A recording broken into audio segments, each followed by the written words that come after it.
No, there's no two ways about it. Television is a brutal game. You just have to ask, of course, Harry and Meghan. They thought they were Queen and Queen Bee, of course, of Netflix, and then they found out that, in fact, actually, it was a British football star, along with his former pop star pal wife, that really did take over the lion's share of the ratings. Television right now is going through a very difficult time, possibly more so than ever before in its entire history. People stream. I mean, do you stream? I'm sure you do. And then, of course, you've got other things to take your mind off. Free things like this. Yes, you and me. We're talking, of course, and it costs nothing. It's very hard, isn't it, now to get an audience to commit. But of course, if you're a major ITV channel, like literally ITV Commercial over here in the United Kingdom, you can't stop, of course, stars hitting out apparently about how ill-treated they feel they've been. Step forward this man. That's right, we're talking about Sir Lenny Henry. Now, Lenny Henry got his big break on an ITV commercial channel way back in the 1970s, making himself an impressionist on the TV talent show called New Faces. He then went on to be the only real coloured member of the black and white minstrel show for many years, and of course making quite a bit of money into the bargain. He's had a very successful career, attaching himself through marriage, of course, to the comedienne Dawn French, comic relief. He's made a lot of money, but it was his big thing that he wanted to make sure that people really took notice of. This particular drama, which was aired first last year, Three Little Birds, over on ITV and ITVX, had big hopes. Apparently it was based on Sir Lenny's early life up in Birmingham and that of his family. Beautifully shot, beautifully cast, and a very good, storyboard, it has to be said. But sadly for Sir Lenny, it didn't resonate with the audience, and that truly is the problem.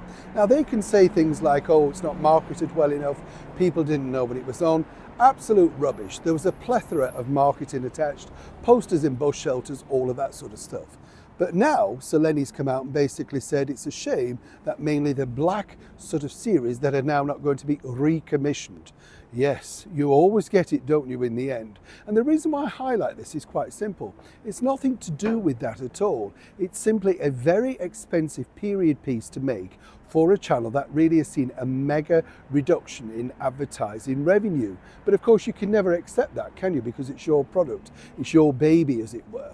But what's interesting is this, because speaking to a couple of the cheeses over at ITV, Sir Lenny actually owns the format. So it'd be very easy for the multimillionaire Sir Lenny Henry to actually dig in his pocket and literally make the programme himself, forming his own production company and possibly selling it back to a major channel, maybe the BBC or indeed ITV, thus keeping all of that much valued cast member back in work and of course getting the cameras rolling again. But this is the thing, you see, they never want to dip in their pocket. It's never their fault, it's always someone above them. And the reason again why I highlight this is, it's rather unkind to say that because there's been a plethora of many different shows from all walks of life and backgrounds that have now been cancelled due to major cost cutting. But as I often point out, it's the ones really that some might suggest have the least to shout about that make the most noise. So far, Lenny was hoping another major channel might pick up this option. I would suggest, Sir Lenny, if you believe in this so much, simply why don't you make it yourself? Put all your friends back in work, and more importantly, put the belief behind the product that you claim has now been misguided. As ever, I'd love to know what you particularly think to this moaning story in the comments below. Neil Sean in the very heart of London.